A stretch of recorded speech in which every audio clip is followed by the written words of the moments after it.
Two Chaps, Many Cultures, episode 208, live, well, recorded live, from Malta at the SIETAR Europa Congress, the first Congress in person here in 2022. And it's always good to be back around people that we've missed for many years. And we're going to hopefully bring a few in this recording as they're wandering past here today. Stick around.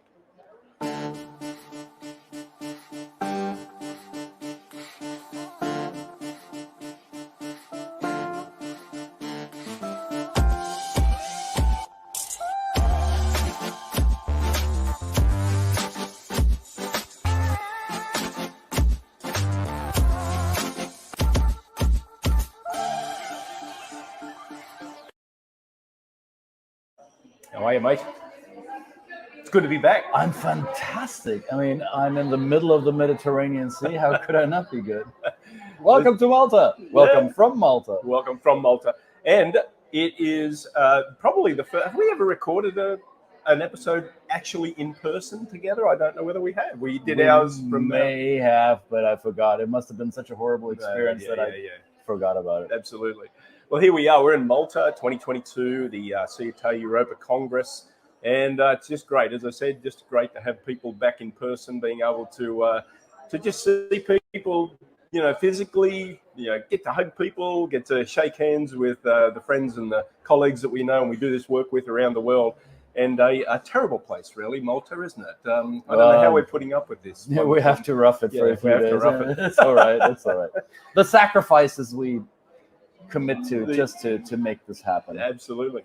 So I don't know, we're in the middle of a break here. It's the middle of the day. We've actually, full disclosure, we've only just turned up here this morning at the Congress on the Friday. Don't tell anybody. The coffee stopped us in the streets. That was what it was. And a couple of decent sized croissants. Yeah, they were the size of mammoths, actually. They were humongous.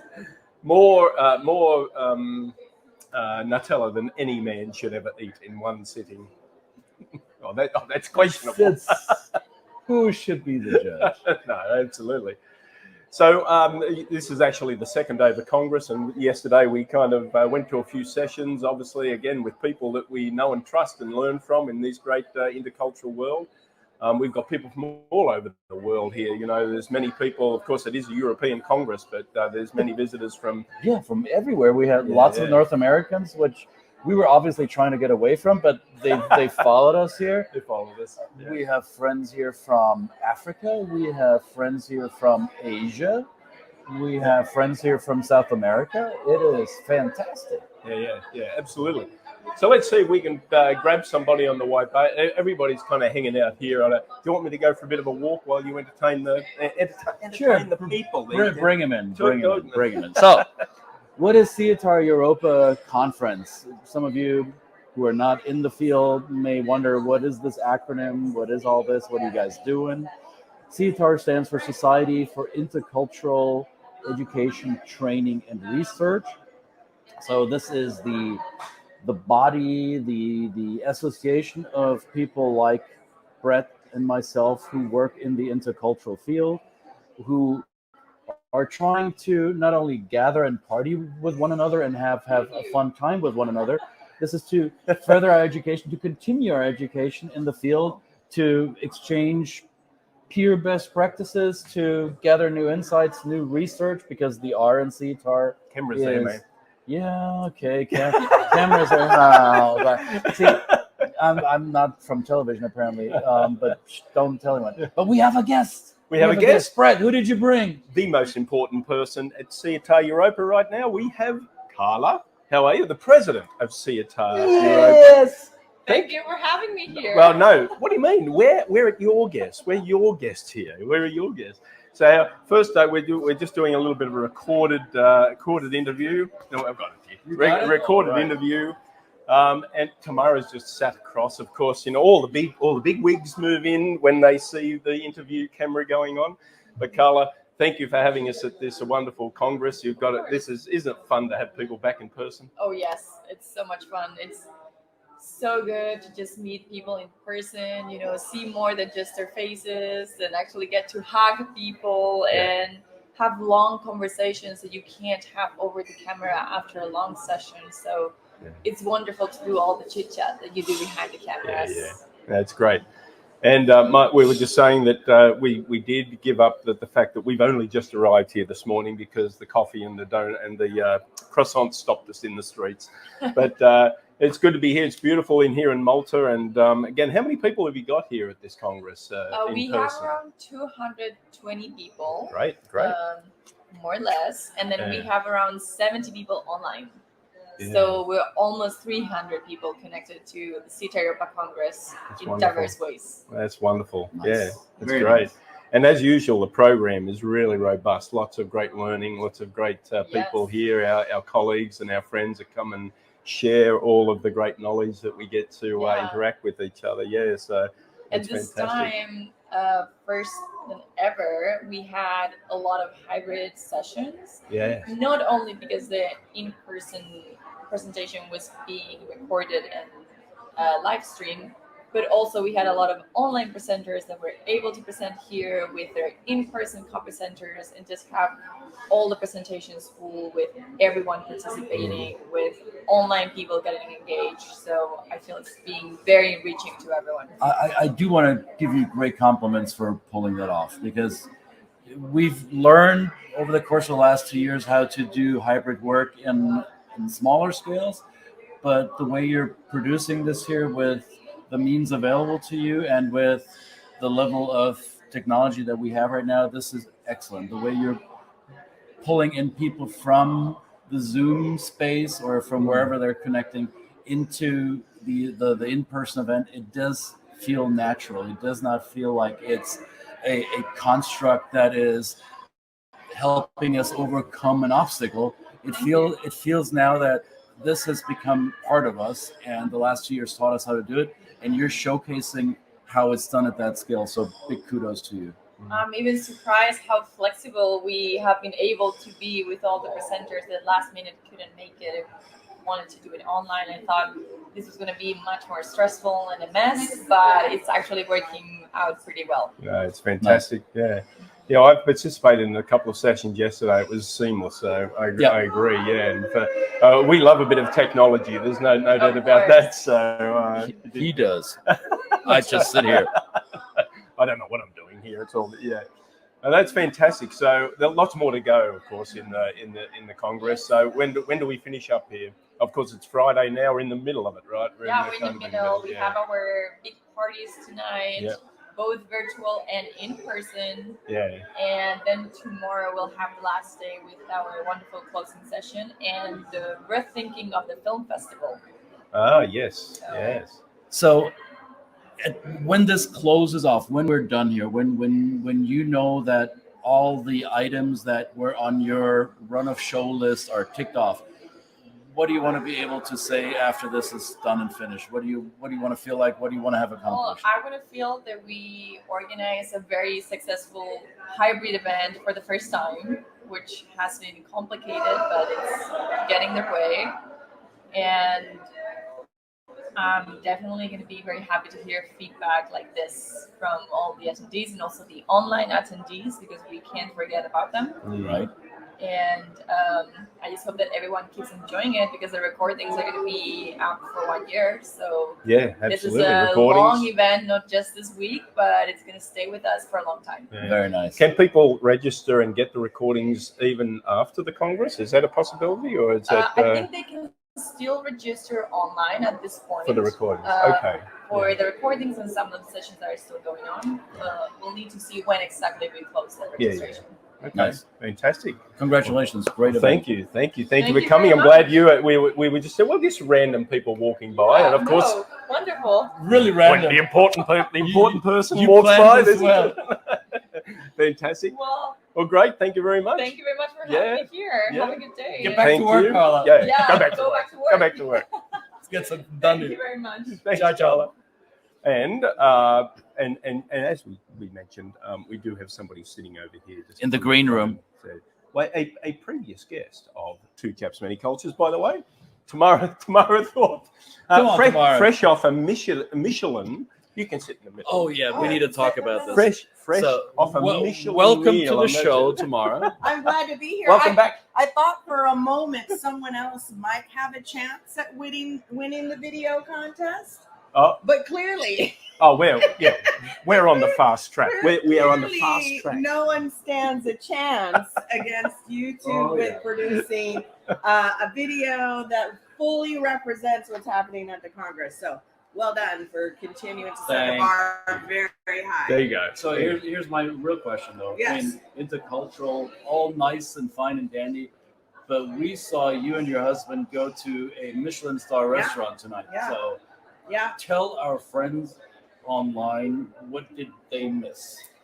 So I have to say, one of our favorite things to do when we travel in Europe is to go to Michelin star restaurants. Even though we do have them in the US now, it's getting to see the best of what restaurants have to offer, as well as, the hole in the wall kind of places.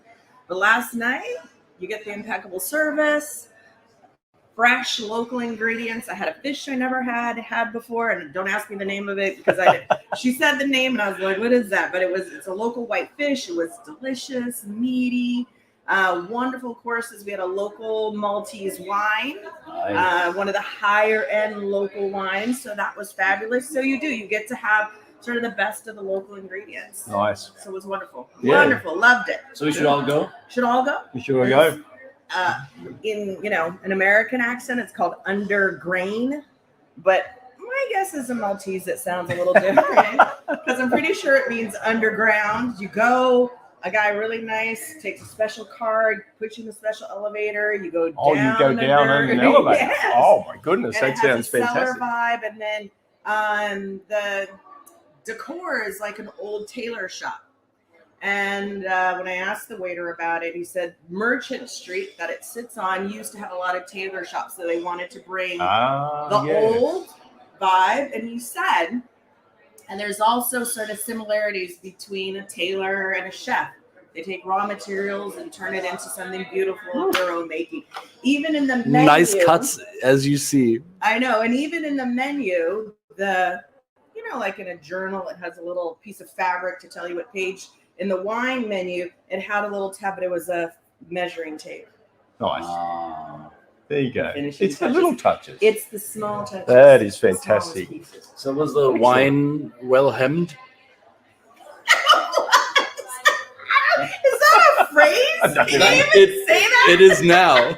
I think it's a German thing. I don't know what it is. So I think, obviously, this is a beautiful experience, Yeah. and as many people as possible should enjoy that if it's available to them. But I think to me that sends the message when abroad, try to get as close to the local cuisine as possible, Yeah. whether it's a Michelin star or it's a corner shop that's authentic. Right? Have the full range of experience, right? It's always great to pop into an unexpected place. Years ago, we were in Venice. It was August, which I don't recommend going to Venice in August. It's so hot. But we ended up stopping at a place just because they had misters on their outdoor patio. Uh-huh. So we stopped there, and I think my husband almost teared up because the pizza was so good. They're like the only ones there, but it was just a teeny little place. And so when you can go have those really authentic experiences, and if you budget for a special meal where you can go and have that really special experience, it really does. It makes it nice because I find with Michelin star restaurants, they really draw from seasonal, local products. And, you'll get something if you go back to this restaurant in 6 months, none of those things will probably be on the menu. Yeah. So you're well traveled, as we know. How would you recommend to people who didn't get out so much in the past couple of years for obvious reasons? How do you stay away from the beaten path? How do you discover the most authentic culinary experiences that don't necessarily have to break your budget? Yeah, I think it's exactly that. When you see the beaten path, stray off of it, right? Whenever you go visit a city, there's always sort of the main street where you see they're catering to the tourists, the local people, and some of those places can be great.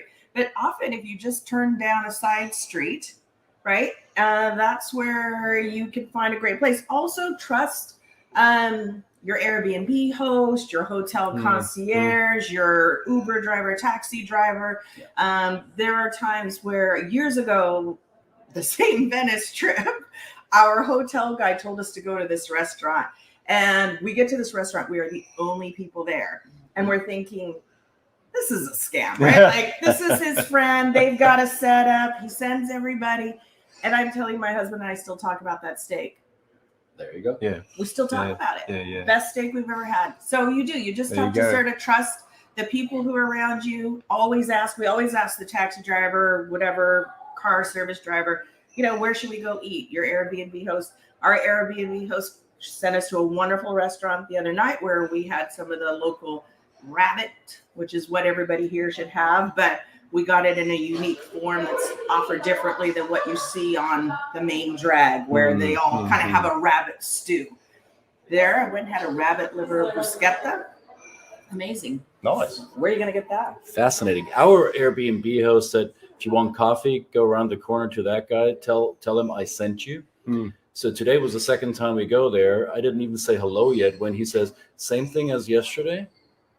Yeah. Exactly. So Exactly. meet the locals. They know the people that know the people. Right. Yeah, it's great. And we walked by that place where y'all went yesterday. There's a line out the door. Yeah. Line out the door. So Yeah. there you go. Yeah. It's great. Tomorrow, thank you. Yeah, it's. I think Time the to go to sessions are conference. coming back. It's Yeah. time to go and actually do some work because Do you some know work. this is what it is. But thank you again as Thank you. a returning guest of Two Chaps Many Chaps, Cultures. telling Not many you. people have done that. I think only Antimo. Antimo was probably the only person that we had twice, but now Look you're at in this. that unique club. We might have to get some more repeat clients. Yeah, Yeah. absolutely. Well, let's wind up this episode.